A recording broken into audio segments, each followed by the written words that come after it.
Olá! Na nossa aula de História, o trabalho escravo no Brasil. Sou a professora Elisa Cris, do 5º ano da Escola Francisco Mariano de Almeida. Você sabe o que significa ser um escravo? Ainda há trabalho escravo no mundo hoje? Vamos descobrir até o final da nossa aula. Quando os portugueses chegaram ao Brasil, no ano de 1500, a primeira atividade exercida por eles foi a extração de madeira de uma árvore chamada pau-brasil. Esse tipo de exploração trouxe grandes lucros a Portugal.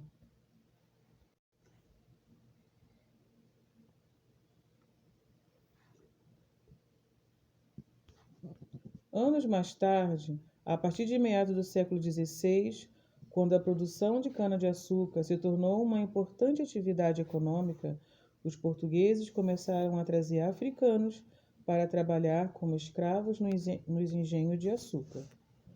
Engenho era o nome dado à casa de engenho, que era o lugar onde se fabricava o açúcar. Depois, a palavra engenho passou a significar toda grande fazenda produtora de açúcar. Um engenho havia dois grupos principais de moradores: os escravos, que moravam na senzala, e o senhor de engenho, sua família e agregados, que moravam na casa grande.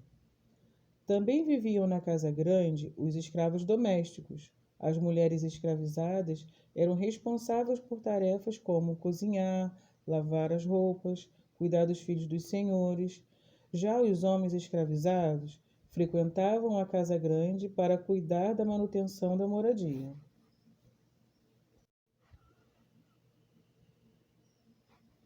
A senzala era geralmente uma construção feita de pau a pique, com algumas divisões internas que separavam os homens das mulheres.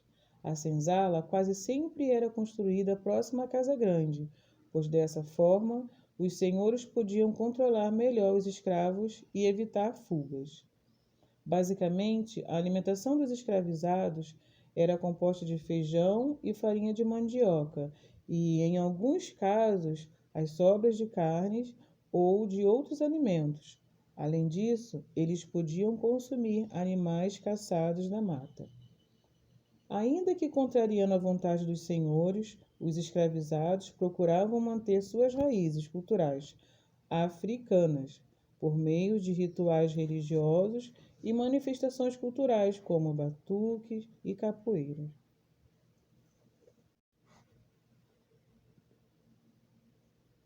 Por volta de 1700, os bandeirantes descobriram jazidas de ouro na região, onde atualmente se encontra o estado de Minas Gerais.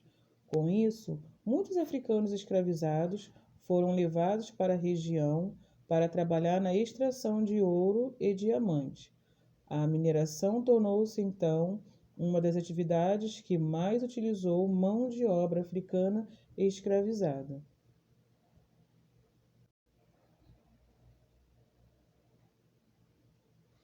As condições de vida dos escravos que trabalhavam nas minas eram muito difíceis. Apesar disso, eles tinham mais chances de conseguir a liberdade do que os escravos que trabalhavam nos engenhos.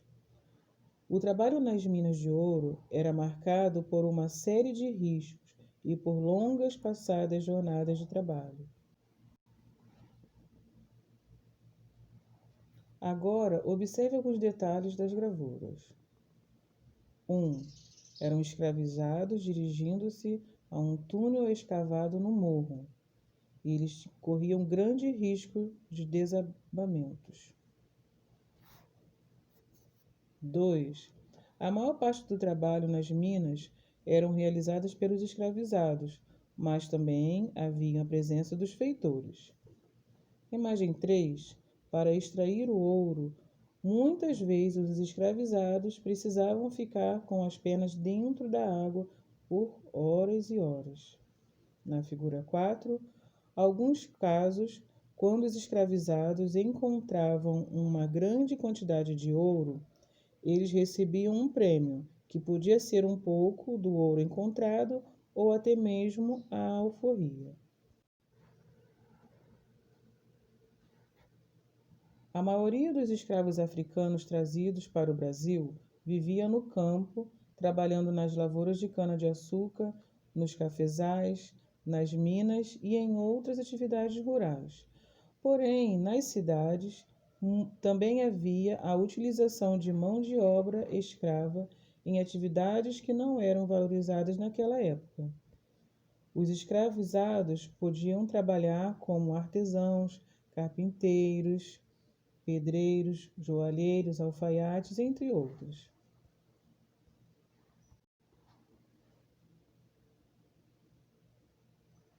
A escravidão no passado e no presente. Escravo é uma pessoa que não tem liberdade e deve total obediência a seu proprietário, que era chamado de senhor. O senhor usava a força do trabalho de seu escravo de maneira que bem entendia, e geralmente detinha sobre ele o poder de vida e de morte. No decorrer do século XIX, a escravidão foi abolida em praticamente todo o mundo. Na atualidade, porém, em vários países, ainda existe um grande número de pessoas que são obrigadas a trabalhar em condições semelhantes a escravos.